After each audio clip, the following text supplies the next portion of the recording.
متاسفانه با خبر شدیم که رهبر معظم انقلاب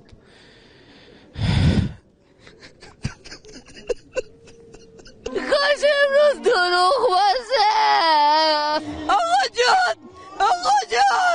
آقا جان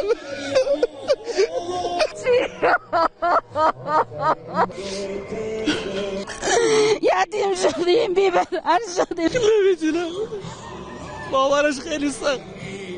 این داغ خیلی بزرگه، خیلی سنگین بر مردم ایران.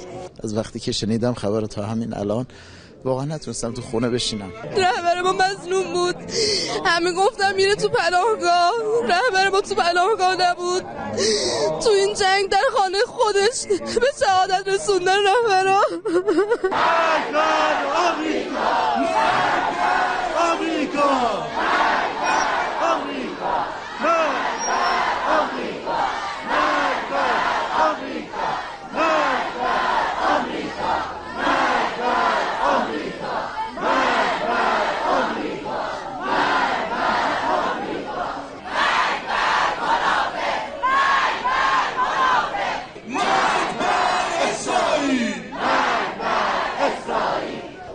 به اسرائیل جنایتکار چی میخوای بگی؟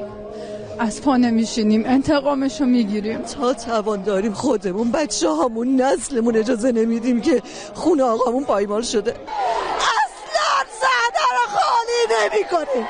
همه ما اگر بمیریم یک ذره از خاکمون رو به دشمنانمون نمیدیم. درسته عزا داریم ولی ما پای انقلابمون میمونیم. من نه در 50 ام، نه در 60، نه در 70، در 90 ام.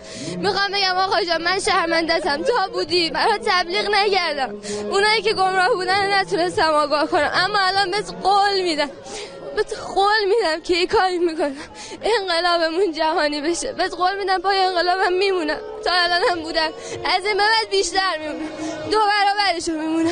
مطمئن باشید همون جوری که حضرت آقا فرمودند